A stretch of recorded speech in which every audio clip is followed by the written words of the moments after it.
Good morning. मैं संजय गुप्ता आप सभी का स्वागत करता हूं आज के हमारी रीड की क्लास में। आज साइकोलॉजी के क्वेश्चंस करेंगे हम। सभी क्वेश्चंस बहुत ही शानदार हैं और पीडी पाठक की बुक पे आधारित हैं। आपका काफ़ी अच्छा रिवीजन हो जाएगा और आज का हमारा जो मुख्य फोकस रहेगा वो विकास और शैशव अवस्था, इसके ऊपर हम क्वेश्चंस लेंगे। क्वेश्चंस को आप बार बार अभ्यास करेंगे तो एक आपकी जो समझ है वो विकसित होगी। केवल क्वेश्चन को क्वेश्चन नहीं समझें, क्वेश्चन के जो विकल्प हैं उनको ध्यान से पढ़ें और एक समझ विकसित करें। साइकोलॉजी में जब तक आपकी एक समझ विकसित नहीं होगी तब तक आप सही विकल्प का चुनाव नहीं कर पाएंगे। तो पहला क्वेश्चन लेते हैं। हम अपने आदतों का निर्माण करते हैं और फिर आदतें हमारा निर्माण करती हैं। पहले हम अपनी आदतों का निर्माण करते हैं, हैबिट्स का निर्माण करते हैं, फिर हमारी हैबिट्स हमारा निर्माण करती है। यह कथन है रूसो, डाइड्रेन, हरलॉक, वॉटसन। तो ऑप्शन मैंने इसमें पहले टिक कर रखा है।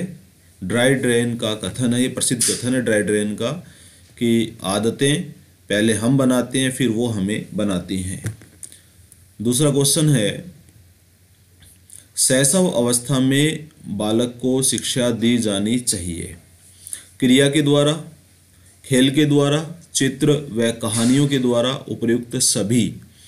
तो शैशव अवस्था में बालक को क्रियाओं के द्वारा, छोटी छोटी गतिविधियों के द्वारा, जिससे वो अनुकरण करना सीख सके, खेल खेल के माध्यम से शिक्षा दी जानी चाहिए, चित्र व कहानियों के माध्यम से शिक्षा दी जानी चाहिए, क्योंकि चित्रों में, कहानियों में वो रुचि व्यक्त करता है।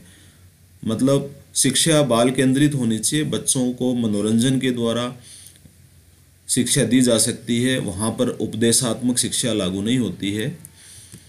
उसके बाद में त्रुटिपूर्ण कथन का चुनाव करना है और त्रुटिपूर्ण कथन का चुनाव करने में पहला कथन है, शिशु में आत्म प्रेम भावना प्रबल होती है। आत्म प्रेम भावना यानी कि सेल्फ लव।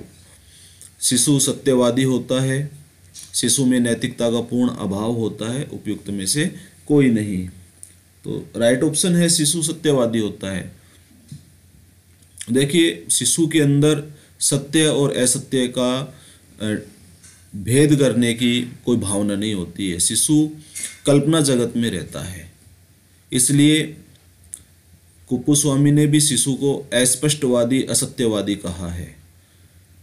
तो शिशु में सत्यवादिता नहीं होती है। शिशु में आत्म प्रेम, सेल्फ लव की भावना सबसे प्रबल होती है। इसीलिए जब आप एक बच्चे को गोद से उतार करके और नीचे बिठा देते हैं तो वो रुदन करना, रोना प्रारंभ कर देता है, क्योंकि इसे वो अपना तिरस्कार समझता है। आत्म प्रेम की भावना शिशु में सबसे प्रबल होती है। नेक्स्ट क्वेश्चन ले लेते हैं। शैशव अवस्था में शिशुओं में किस प्रवृत्ति की प्रबलता नहीं होती है? काम प्रवृत्ति, दोहराने की प्रवृत्ति, सत्यवादिता, जिज्ञासा की प्रवृत्ति। तो ऊपर वाला क्वेश्चन है उसी का ही पुनरावृत्ति है ये। शिशु के अंदर काम प्रवृत्ति पाई जाती है और इसे वह अलग अलग तरीके से स्पष्ट करता है। दोहराने की प्रवृत्ति होती है शिशु में, किसी भी चीज़ को बार बार दोहराता है। जिज्ञासा की प्रवृत्ति प्रबल होती है, चीज़ों को बिखेर करके, उसको खोल करके वो इस जिज्ञासा की प्रवृत्ति को शांत करता है, लेकिन उसमें सत्यवादिता नहीं होती है। बाल्यावस्था को जीवन का अनोखा काल किसने बताया है? Dinner, गैसल, कोलेनब्रूज, Hurlock.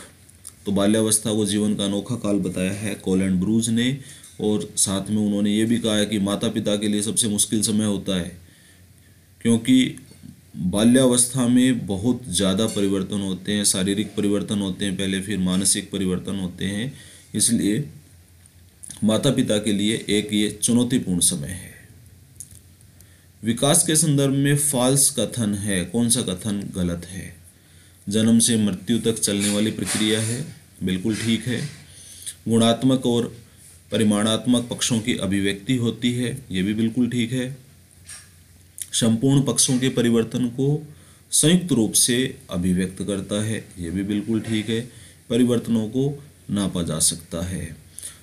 विकास के संदर्भ में अपने को ये ध्यान में रखना है कि जो परिवर्तन है उसमें गुणात्मक पक्ष विकास के संदर्भ में ज़्यादा महत्वपूर्ण है, परिमाणात्मक पक्ष अभिवृद्धि के संदर्भ में महत्वपूर्ण है। इसलिए विकास में हम परिवर्तनों को नाप नहीं सकते, उनको हम महसूस कर सकते हैं। जो व्यक्ति जन्म के समय लंबा होता है वह साधारणतया बड़ा होने पर भी लंबा ही रहता है। यह सिद्धांत है निरंतर विकास का सिद्धांत, विकास क्रम का सिद्धांत, विकास की विभिन्न गति का सिद्धांत, विकास दिशा का सिद्धांत। तो ये सिद्धांत विकास की विभिन्न गति का सिद्धांत है। विकास की विभिन्न गति कहती है कि हर आदमी में विकास की गति भिन्न भिन्न होती है, उसका डिफरेंट पैटर्न होता है। साथ में यदि जन्म के समय विभिन्नता है तो वो विभिन्नता जीवन पर्यंत रहती है, वो जीवन पर्यंत हमें नज़र आती है। यदि कोई व्यक्ति जन्म के समय बौना है तो बड़ा होने पर वो बौनापन उसमें नज़र आएगा। यदि जन्म के समय लंबा है तो बड़ा होने पर वो लंबा नज़र आता है। जो जन्म के समय डिफरेंस हमें नज़र आते हैं वो सस्टेन करते हैं जीवन पर्यंत। जन्म के प्रथम 4 सप्ताह में शिशु विकास करता है। हाथों पर नियंत्रण, पैरों पर नियंत्रण, आँखों पर नियंत्रण, संवेग पर नियंत्रण। तो इसका सही आंसर है आँखों पर नियंत्रण। 4 से 6 सप्ताह में शिशु अपनी आँखों पर, अपनी पलकों पर, आँखों से मतलब है पलकों पर, पलकों को झपकाने पर नियंत्रण स्थापित कर लेता है। अभिवृद्धि और विकास के संदर्भ में सही कथन की पहचान करें। अभिवृद्धि शारीरिक विकास यानी अंगों की माप में परिवर्तन का सूचक है। विकास गुणात्मक परिवर्तन दर्शाता है। अभिवृद्धि विकास में निहित है। सभी कथन सत्य हैं। तो सारे कथन सत्य हैं। साथ में इन कथनों को आप ध्यान से पढ़ें, क्योंकि इनसे आप दूसरे जो क्वेश्चंस हैं, नए क्वेश्चंस आपके सामने जब आएंगे तब आपको ये बहुत फ़ायदा मिलेगा इन चीज़ों से। यह कथन है कि 20वीं शताब्दी को बालक की शताब्दी कहा जाता है। ये बहुत ही प्रसिद्ध कथन है। किसका है ये? हरलोग, थांडाई, गेसल, क्रो एंड क्रो। तो क्रो एंड क्रो का है और ये इसलिए कहा गया है कि 20वीं शताब्दी में मनोविज्ञान पूरा बालक के ऊपर केंद्रित रहा।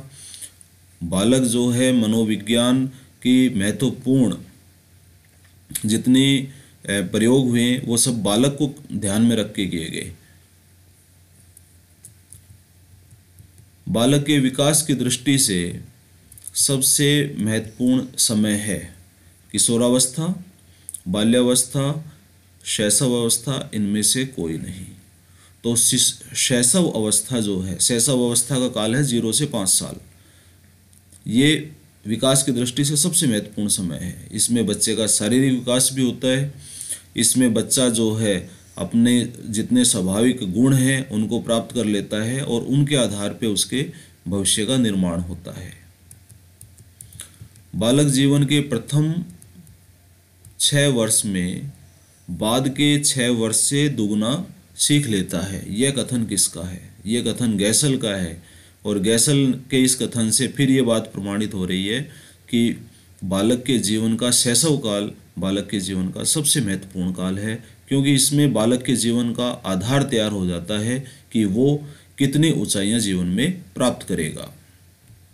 शैशव अवस्था में जिस भावना की प्रबलता होती है, आत्म प्रेम की, घृणा की, भोग विलास की, पीड़ा की, तो ये आत्म प्रेम यानी सेल्फ लव शैशव अवस्था में बहुत ही प्रबल होता है।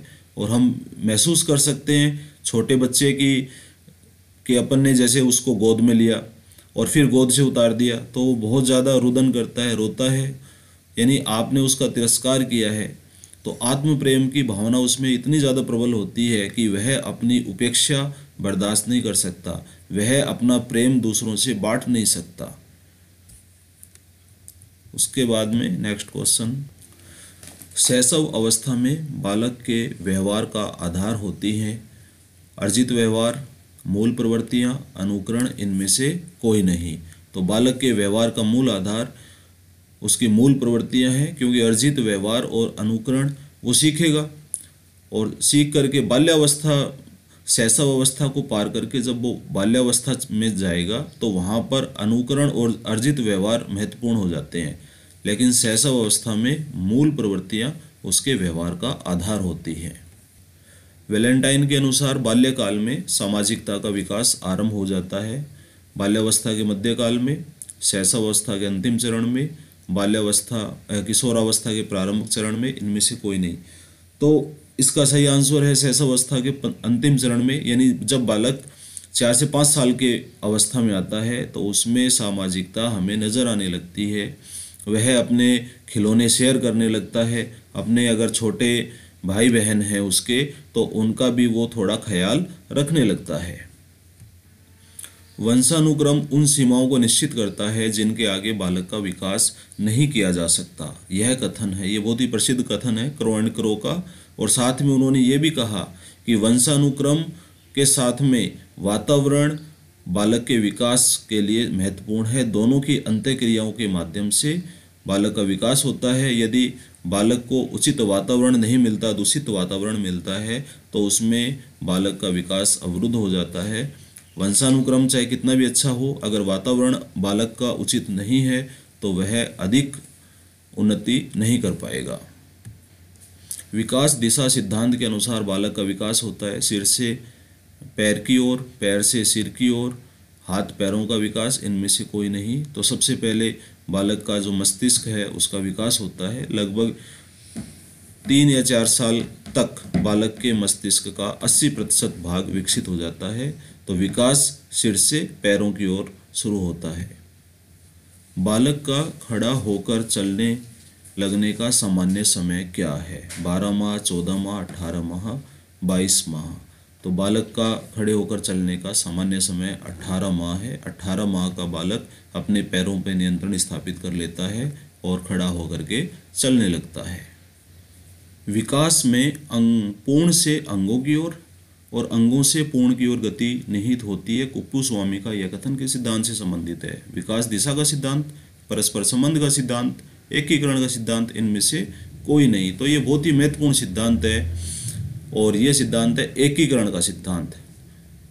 इस सिद्धांत को हम यूँ समझ सकते हैं कि पहले बालक पूरे हाथ को काम में लेता है, हाथ से फिर वो अंगुलियों का संचालन सीखता है और उसके बाद में अंगुलियों और हाथों के बीच में कोऑर्डिनेशन होता है, समन्वय होता है। यानी इस तरह से क्रम वाइज एकीकरण होता है अंगों में। पहले संपूर्ण अंग, फिर उपांग और फिर पूरे अंग को एक नियमित रूप से बच्चा काम में लेना सीखता है। इसे हम एकीकरण के सिद्धांत से समझ सकते हैं। और ये आज का अंतिम क्वेश्चन है। बालक के हाथ, पैर और नेत्र उसके प्रारंभिक शिक्षक हैं। इन्हीं के द्वारा वह 5 वर्ष में ही पहचान सकता है, सोच सकता है, याद कर सकता है। यह कथन किसका है? हरलोक का या रूसो का? तो ये प्रसिद्ध कथन रूसो का है। तो ये आज की हमारी कक्षा है साइकोलॉजी की। और कथनों को आप बार बार पढ़िए, इनके द्वारा एक अपनी समझ विकसित कीजिए। समझ विकसित होगी तभी आप नए क्वेश्चंस को सोल्व कर पाएंगे। धन्यवाद।